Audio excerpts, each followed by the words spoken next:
Hi, this is Chris Moses with Gospel Progressions University.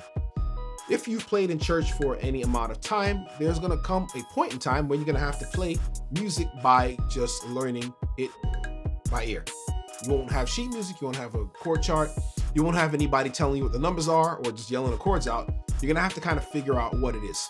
So what I'm going to do is show you a strategy, a technique in order to be able to successfully do that. No matter where you're playing, no matter what kind of music you play, in America, in our Western modern culture, with pop music, with gospel, just like contemporary Christian music and secular music, you're gonna have certain chord progressions that just repeat. Doesn't matter how complicated the song gets, we're gonna talk about musical phrases. Let's dig in.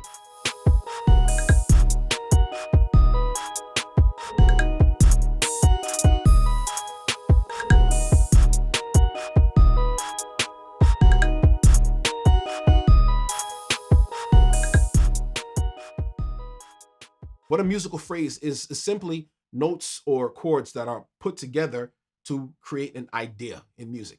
For example, we can take a sequence of notes in the key of C major that I just played, and we can say that we want to go C, F, G, A, C.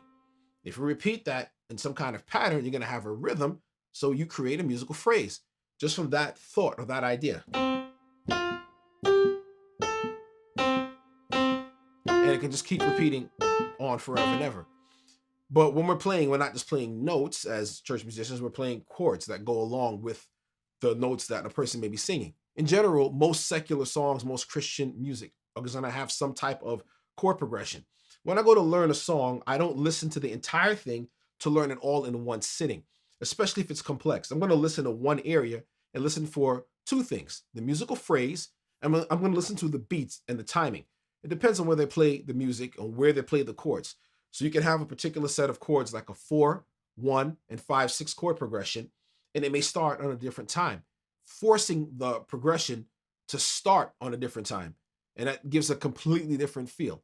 So for example, if we take a song, the song Waymaker, and the progression for that is going to be 4, 1, a 5, and a 6. Let's take a listen to that. It's in the key of B major. I worship you. I worship you. You are here, working in this place. I worship you. I worship you. With that chord progression, we have a 4 chord, which is E major, and then we go to the 1 chord, which is B major. Then we have the 5 chord, which is F sharp major, and finally the 6 chord where we end the phrase on the G sharp major. Again, we know that there's a difference between the beginning, middle, and ending of a phrase, because the beginning of the phrase usually is going to start on the downbeat, the strong beat, and then we hear either a repetition of notes that we're familiar with, a sound that we're familiar with, or the words are just going to repeat. So we know the 4 chord is going to start the phrase, and then we end the phrase on the 6 chord, because the very next chord to follow is the 4 chord, and it starts the sequence over to the 1 chord, the 5 chord, and the 6 chord. So we can have a section of a song go like that. The entire song may not be like that. They may change the sequence, and for some reason want to just go, do a sequence like this to end on a 1 chord here, and to start the sequence from the 1 chord to go to the 5 chord to go to a 6 chord. There's all kinds of changes and there's all kind of creative options. But the point is to break it down into a small chunk, a small section. Listen to what you may hear that's familiar. Repeat that and learn it, and then learn the next section, putting it together, creating a bigger phrase, because likely that is how they wrote the song in the first place. So what would happen instead of playing the 4, 1, 5, 6, where the 4 is at the beginning of the phrase and we end with 6, let's take the 6 now and start with it, where we start with the 6 and keep everything else. So it will be 6, 4, 1, 5.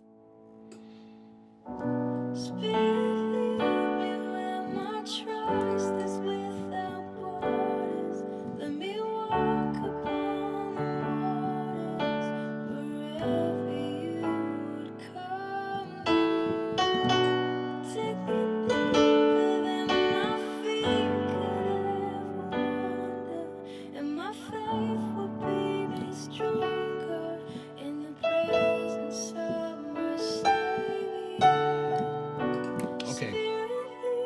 So yeah, with that chord progression, it's the same exact chords that I'm playing, or that's being sung. It's just in a different key, the key of D major, right? And remember now, it's the timing that matters. So instead of starting it on the 4, 1, 2, 3, 4 chord, of course we're in a different key, but the same sequence of chords are going to be played.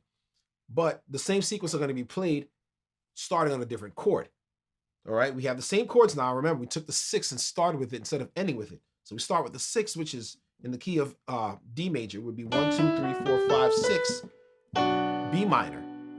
And the 4 chord would be G major. 1, 2, 3, 4. The 1 chord is going to be 1, of course, D major, and our 5 chord is going to be 1, 2, 3, 4, 5, A major. But you see how it creates a different style or different feel for the song? But the point is to listen to each section and know where the rhythm is. As soon as you can find where the rhythm is, okay, they start on the 6. Because if we did that with Waymaker, it wouldn't make sense. They're not starting the phrase on the 6. Technically, it's the same chords. It's just where they're being started. They get shifted and said, all right, we're not going to end on the 6th. We're going to take the same chord progression and we're going to start with the 6th. Play it in a different key, but essentially it's the same thing. Just shifting it. Same sequence of chords, but just play it on a different beat, giving the phrase a different feel. Now let's move on to something else, and we use the same chords in a different key to show you how that would work again. Come on, you declare it. There is power in the name of Jesus. There is power in the name of Jesus. We know where it is to break every chain. What would I do without your smart mouth? Drawing me in and you kicking me out. Got my head spinning, no kidding, I can't pin you down. What's going on? Now, if we took those same chords, 6, 4, 1, 5, let's take the 6 and the 4 and place it at the end. So we'll have 1, 5, 6, 4. And it depends on where we place the beat. We can play the same sequence in the music when you're listening to it. If there's no kind of time, it really doesn't matter where the chords go. It's the same order of chords, but they're just moving the beat around. So with that 6, 4, 1, 5 chord progression, we can either take the 1 and the 5 and place it at the beginning, giving us 1, 5, 6, 4, or just shift the beat where we would play the 1. So instead of playing the 1 somewhere in the middle, we could start the phrase on the 1, go to the 5 chord, go to the 6 chord, and this time end on the 4, giving us again a 1, 5, 6, 4 chord progression. Let's listen to some examples here. Somebody lift your hands as we celebrate the greatness of our God. He's great and he's greatly to be praised.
See that even with those songs in different keys, the musical phrasing is still the same. Even if you play them all in the same keys, we can shift the time and start on the 6, we can start on the 4, we can start on the 1, we can even start on the 5. I don't know a lot of songs that go like that, but I'm sure there are there. But for the purpose of this video, just understand, whenever you're listening to a song, understand when you see those small musical phrases, don't try to learn the entire thing. Listen to what repeats and where it's repeating. Even if you get one chord, if you figure out one chord, you can do this. You can figure out 2 chords. 2 can turn to 3, 4. Before you know it, you have the entire song learned by ear. In fact, you can get so good at this that you can sit someplace in a restaurant, bus stop, listening to headphones, wherever you may be, even at a church, and you'll be able to pick out what chords would come next and what the song would basically be about without even having to touch or put a finger on your keyboard. I hope this has been a blessing to you, and I hope this has helped you in your musical journey. If you haven't yet, you can download my free guide. It's called What Do Pro Musicians Know That You Don't? Be put on the mailing list because I have a special surprise coming up. In the next month or so, I'm going to be launching a course strictly for beginners just like you. It's called Black Gospel Music or Black Gospel Keyboard for Beginners. God bless you, and I will see you in the next video.